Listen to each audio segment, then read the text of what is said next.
Assalamualaikum warahmatullahi wabarakatuh. Yang terhormat Bapak Muhammad Ersyafarabi, SEI, MSEI, selaku dosen pengampu mata kuliah Ekonomi Madura, dan teman-teman seperjuangan yang kami banggakan. Kami dari kelompok 7 akan mempresentasikan materi mengenai industri, pertambangan, dan energi di Madura. Kami, kelompok 7 yang beranggotakan 1. Dinda Salsabila, NIM 081 akan menjelaskan mengenai industri di Madura. Kedua, Mujiati dengan NIM 092 mempresentasikan tambang di Madura. Dan yang terakhir, Nur Laila Abida, NIM 008 akan menjelaskan materi mengenai energi di Madura. Saya, Dinda Salsabila, NIM 081 akan menjelaskan materi mengenai sektor industri di Madura. Pengembangan industri di Madura akan dimasukkan dalam pembahasan Rancangan Peraturan Presiden atau Raperpres, Surabaya, Madura. Di dalam Madura sendiri, ada 4 sektor industri yang akan diusulkan. Salah satunya adalah pengembangan kawasan ekonomi khusus atau KEK, industri garam di Madura yang diharapkan mampu meningkatkan produksi garam Indonesia. Selain kuantitas, kualitas garam juga akan berkembang sehingga menurunkan impor yang masih dilakukan sekarang.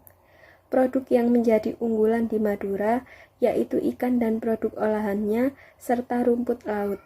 Hal tersebut bertujuan agar industri pengolahan ikan dapat merubah kerja yang ada saat ini. Sektor industri di Kabupaten Bangkalan. Di Bangkalan, sektor industri didominasi oleh industri kecil dan kerajinan, yang diantaranya industri kerajinan batik tulis, industri bahan akel, mebel baik ukir maupun inlay, keramik atau genteng, hasil laut, dan lain-lain. Potensi yang ditawarkan dari industri kecil, menengah, hingga industri besar. Industri kecil yang berbasis pertambangan yaitu marmer dan keramik. Peluang pengembangan industri berbahan dasar akel juga tersedia. Hal tersebut karena melihat banyaknya bahan baku yang didukung dengan tingginya permintaan masyarakat. Industri lain yang mungkin dikembangkan dari bahan baku hasil laut, diantaranya kerupuk, petis, dan batik tulis. Untuk industri besar, potensi yang ada antara lain industri kemaritiman, yaitu semen, fosfat, dan pengelolaan kawasan industri. Peluang investasi yang ditawarkan Kabupaten Bangkalan adalah pengembangan industri semen dan keramik yang didukung deposit bahan baku dan pengelolaan kawasan industri yang ditunjang fasilitas yang cukup memadai. Peluang industri menengah, potensi yang ada terdapat pada industri guzur atau genteng lapis mengkilap yang dimana merupakan wujud pengelolaan bahan baku clay atau lempung yang berkualitas dan melimpah di Bangkalan. Untuk peluang pengembangan dan investasi industri genteng glazur, kajian teknis pengembangannya telah dilakukan oleh Disperindak Kabupaten Bangkalan, dan pengembangan wilayah atau kawasan industri di Kabupaten Bangkalan harus memerhatikan segala aspek, baik kebijaksanaan nasional, regional, maupun lokal, baik yang bersifat keruangan maupun sektoral, sehingga dapat menciptakan sinergi. Keberadaan kawasan industri harus didukung dengan penyediaan infrastruktur yang memadai dan dapat meningkatkan daya saing lokal tersebut. Sektor industri di Kabupaten Sampang. Dinas Perindustrian, Pertambangan, dan Perdagangan Sampang membagi bentuk industri pengolahan menjadi beberapa macam, yaitu industri pangan, industri sandang, industri kimia, dan bahan bangunan, serta industri logam dan elektronika. Dari tahun ke tahun, jumlah industri di Kabupaten Sampang mengalami kenaikan, sehingga penyerapan tenaga kerja, nilai produksi, dan nilai investasi juga mengalami kenaikan. Sektor industri di Kabupaten Pamekasan. Kabupaten Pamekasan memiliki potensi yang besar di bidang agro.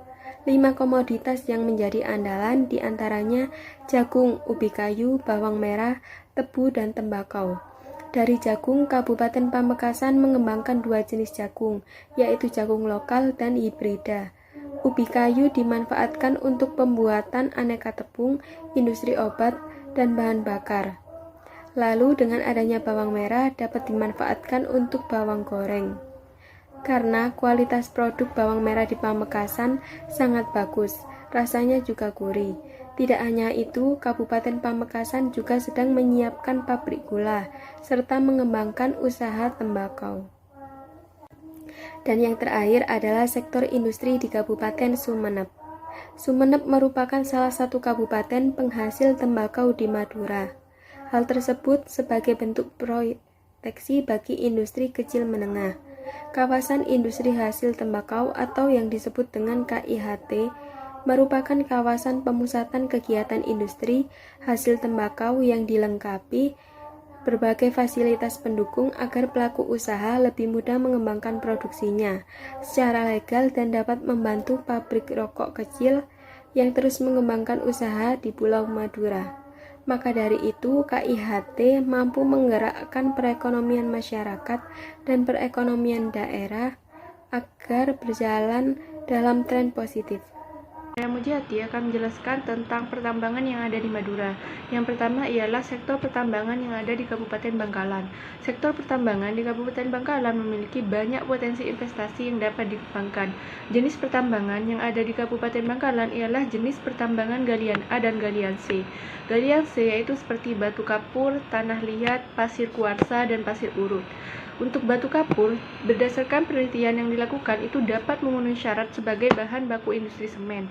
Sedangkan untuk potensi pasar urut itu ada di daerah Parseh, Kecamatan Socah, dan Desa Morombo, Kecamatan Kuanyar. Sedangkan potensi pertambangan galian A adalah minyak dan gas bumi. Nah, dari hasil eksploitasi yang telah dilakukan, potensi migas di wilayah darat terletak di Kecamatan Modung dan Konang. Sedangkan wilayah laut di wilayah lepas pantai Kecamatan Sepuluh dan Tanjung Bumi. Nah, di Kabupaten Sumeneb ini bahan tambang itu adalah salah satu yang paling potensial, yaitu ialah fosfat. Bahkan dengan keberadaan tambang fosfat itu diharapkan mampu menambah APBD daerah setempat dan bisa mengangkat perekonomian masyarakat di ujung Pulau Madura. Nah, kawasan penambangan fosfat di Kabupaten Sumeneb itu meliputi Batu Putih, Ganding, Manding, Lenteng, Gulu-Gulu, Gapuro, Bluto, dan Arjasa. Tambangan di Kabupaten Sampang. Secara geologi wilayah, Kabupaten Sampang banyak mengandung jenis bahan tambang golongan C, sehingga sektor ini cukup potensial untuk dikembangkan dalam upaya menciptakan iklim usaha pertambangan yang berwawasan lingkungan. Di Kabupaten Sampang terdapat beberapa kawasan dan kegiatan pertambangan, yaitu diantaranya ialah seperti penggalian basir, kerikil dan batuan yang terdapat di daerah sepanjang daerah aliran sungai, batu gamping, batu putih, fosfat, tanah liat, dan lain sebagainya. Nah, wilayah potensial yang terdapat penggalian bahan tambang atau galian di Kabupaten Sampang ialah Kecamatan Kedundung, Jrengni, Torjun, Sampang, Camplong, dan Ombem. Yang selanjutnya ialah sektor pertambangan di Kabupaten Pamekasan itu memang bukan sektor utama penopang ekonomi masyarakat Kabupaten Pamekasan. Namun demikian, sektor ini itu juga memiliki peran yang sangat penting dalam menopang mata pencaharian masyarakat di sana. Nah, kegiatan pertambangan yang ada di Kabupaten Pamekasan itu meliputi penggalian barang-barang mineral golongan C dan ekstraksi garam. Nah, terdapat 3 kecamatan di Kabupaten Pamekasan yang menghasilkan garam, yaitu Kecamatan Telanakan, Kecamatan Pandemawu, dan Kecamatan Galis. Assalamualaikum warahmatullahi wabarakatuh. Saya Nur Laila Abida, NIM 1807211000008. Di sini saya dari kelompok 7 Ekonomi Madura. Saya akan menjelaskan mengenai energi di Madura. Permintaan energi listrik suatu daerah ditinjau dari 3 faktor, yaitu pertumbuhan ekonomi, rasio elektrifikasi, dan transfer energi listrik ke sistem interkoneksi.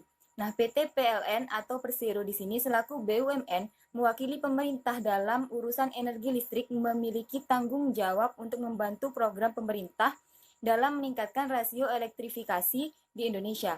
Maka PLN wajib untuk memasok energi listrik sesuai dengan area kerja mereka.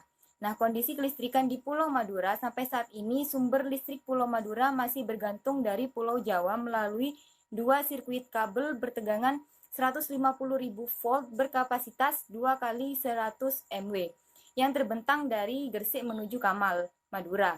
Nah, kabel transmisi ini sangat rentan terjadi kerusakan karena melewati Selat Madura yang menjadi jalur perdagangan dan dilewati oleh banyak kapal.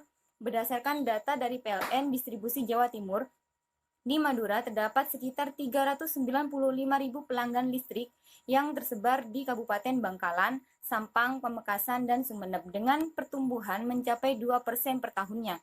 Nah, saat ini PLN telah mengoperasikan pembangkit listrik tenaga gas berkapasitas 2 kali 18 MW di Gili Timur, Kabupaten Bangkalan untuk antisipasi jika terjadi gangguan pada transmisi. Nah, Pulau Madura ini memiliki beberapa sumber daya alam, baik itu sumber daya alam dari fosil maupun sumber daya alam yang terbarukan.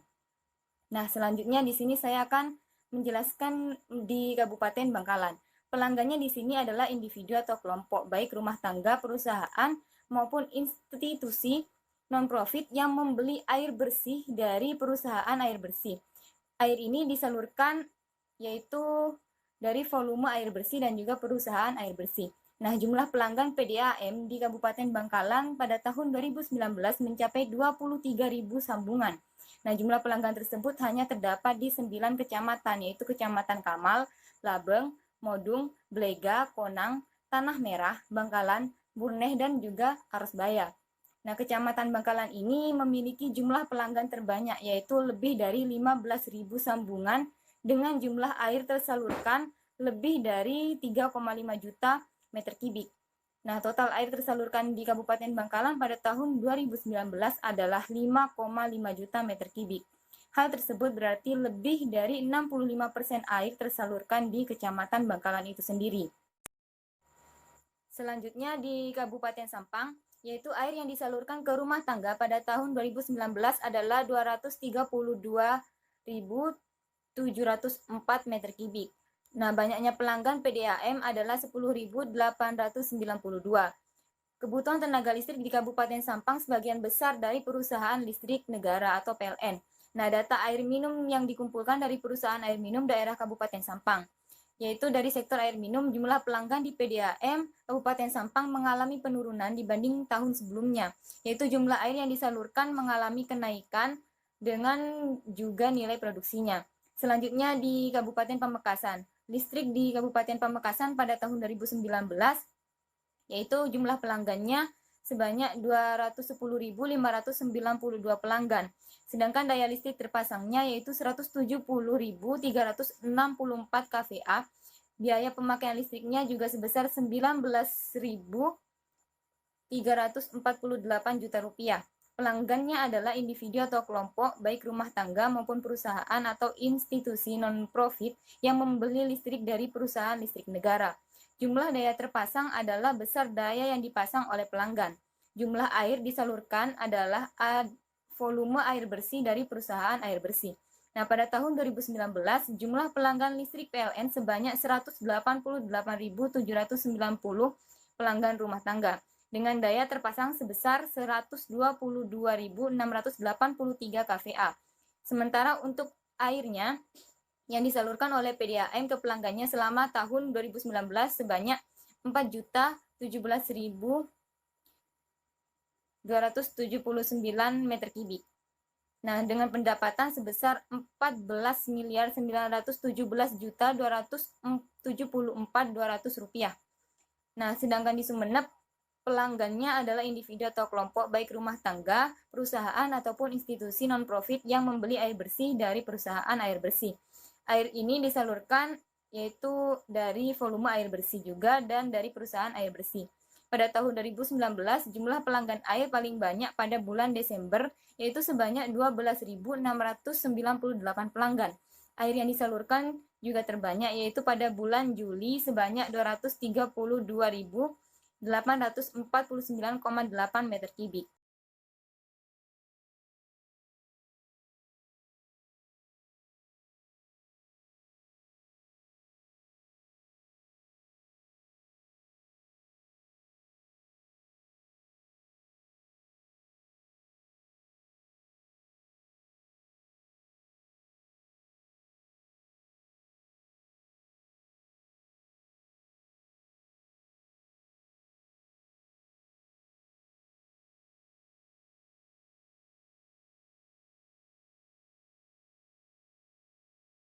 Sekian materi yang dapat kami presentasikan. Apabila ada kurangnya, kami mohon maaf dan semoga bermanfaat.